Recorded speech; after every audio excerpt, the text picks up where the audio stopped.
Hello friends, welcome to Benita's food book.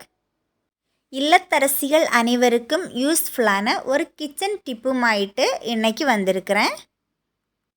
நாம் one டேயை start செய்கிறதே டீயில் இருந்து தான். ஆனால் டீ அரிக்கிற அரிப்பிலோ எல்லாருடைய வீட்டிலேயும் இந்த மாதிரி ஒரு அரிப்பு இருக்கும். அதுக்குள்ளால் இந்த மாதிரி டீ கரைகள் படிஞ்சிருக்கும். இந்த கரைகளை நீக்குவதற்கு ஒரு சிம்பிள் டெக்னிக் தான் நான் இன்றைக்கி ஷேர் பண்ண போகிறேன். எல்லாருக்கும் இது யூஸ்ஃபுல்லாக இருக்கும். அதனால் வீடியோவை ஸ்கிப் பண்ணாமல் பாருங்கள்.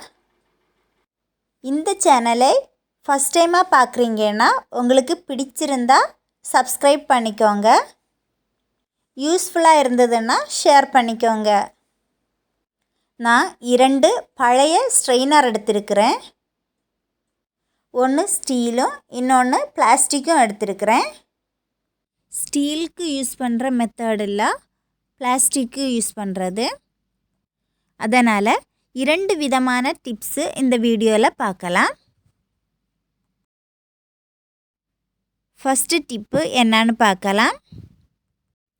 க்ளீன் செய்கிறதுக்காக எடுத்துட்டுள்ளது பேக்கிங் சோடா. இதில் 1 ஸ்பூன் எடுக்கலாம். அடுத்து தேவையானது வினிகர்.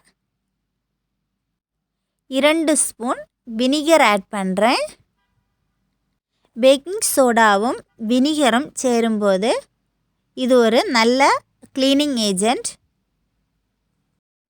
இனி இதில் நான் ஸ்டெயினரை வைக்கிறேன். இதில் நான் பிளாஸ்டிக் ஸ்டெயினர் வைக்கலை, ஏன்னா இதை சூடாக்கணும். அடுத்து இது மூழ்கிற வரைக்கும் தண்ணி விடலாம். சைடில் இருக்கக்கூடிய அழுக்கெல்லாம் போகிறதுக்காக இந்த ஸ்டெயினர் மூழ்கிற அளவுக்கு தண்ணி விடணும். இதை அடுப்பில் வச்சுட்டு நல்லா கொதிக்க வைக்கலாம். 5 நிமிஷம் இது நல்லா கொதிக்கட்டும். இது நல்லா கொதித்ததுக்கப்புறம் வீட்டில் யூஸ் பண்ணக்கூடிய டிஷ் வாஷ் கொஞ்சம் விடலாம். இனி இது நல்லா கொதிக்கட்டும். 5 நிமிஷம் இது நல்லா கொதித்ததுக்கப்புறம் அடுப்பை ஆஃப் செய்யலாம். இனி இந்த தண்ணி ஒன்று சூடாறட்டும். நல்லா சூடு ஆறணும்னு இல்லை, கை பொறுக்கக்கூடிய சூடுக்கு ஆறினா போதும். இப்போவே பாதி அழுக்கு போயிருக்கு. வீடியோவில் பார்க்கும்போது தெரியும்னு நினைக்கிறேன். இவ்வளவு அழுக்கும் கரையும் உள்ள ஸ்டெயினர் தான் டெய்லி நாம் யூஸ் பண்ணிகிட்டு இருக்கிறோம். இந்த மாதிரி வாரத்தில் ஒரு நாளாவது ஸ்டெயினரை க்ளீன் பண்ணியாச்சுன்னா க்ளீன் ஆகிட்டு யூஸ் பண்ண முடியும். இனி இதை ஒரு ப்ரஷ் வச்சு தேய்ச்சி எடுக்கலாம். ப்ரஷ் வச்சு தேய்க்கும்போது சைடில் இருக்கக்கூடிய கரைகளெல்லாம் ஈஸியாக ரிமூவ் ஆகி வந்துடும். தண்ணிக்குள்ளால் வச்சு கொதிக்க வைக்கும்போதே பாதி கரைகள் ரிமூவ் ஆயிடுச்சு. ப்ரஷ் வச்சு தேய்க்கும்போது அதில் இருக்கக்கூடிய கரைகள் கீழே விழுறது தெரியும்னு நினைக்கிறேன். இது ரொம்ப ஈஸியாயிட்டு க்ளீன் செய்து எடுக்கக்கூடிய மெத்தடு தான். கொதிக்க வச்ச தண்ணியை வச்சுட்டு இதை ஒன்று கூட நல்லா க்ளீன் செய்து எடுக்கலாம்.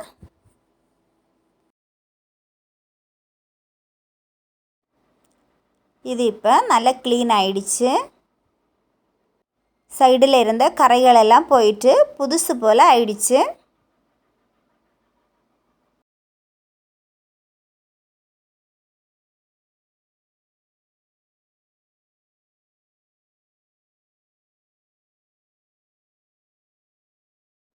இதை இனி நமக்கு கழுவி எடுக்கலாம். நார்மல் வாட்டரில் இதை நல்லா கழுவி எடுத்தாச்சு.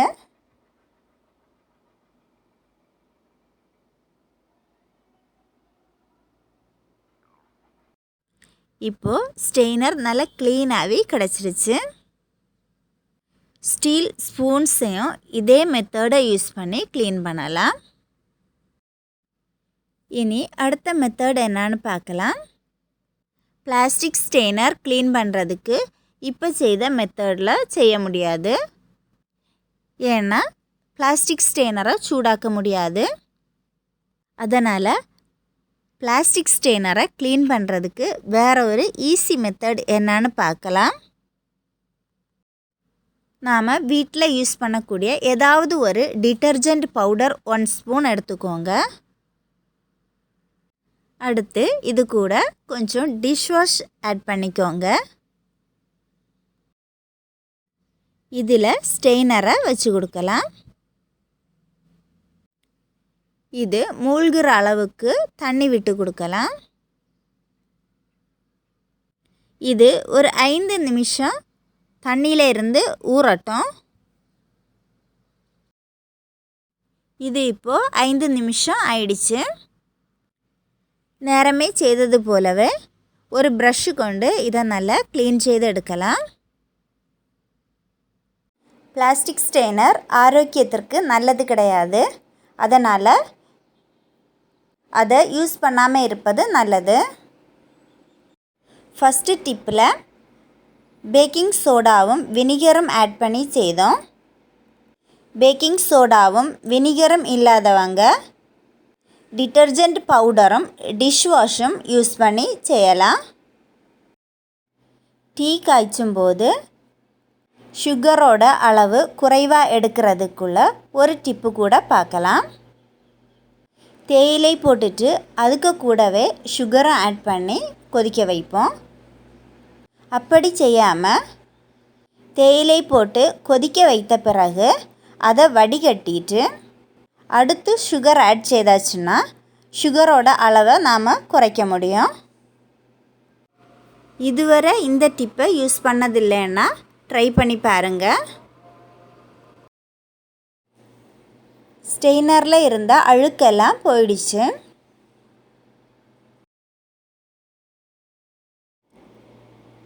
இதை இனி கழுவி எடுக்கலாம்.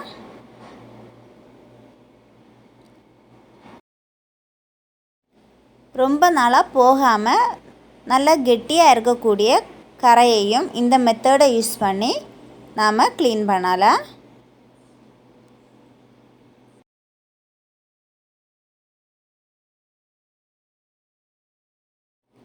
பாருங்கள் எந்த அளவு க்ளீனாக இருக்குன்னு.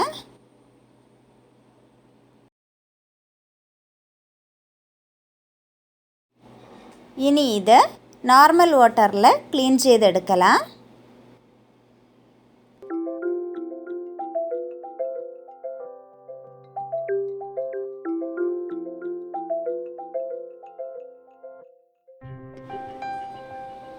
அதில் இருந்த கரைகள் எல்லாம் போயிட்டு புதுசு போல் ஆயிடுச்சு.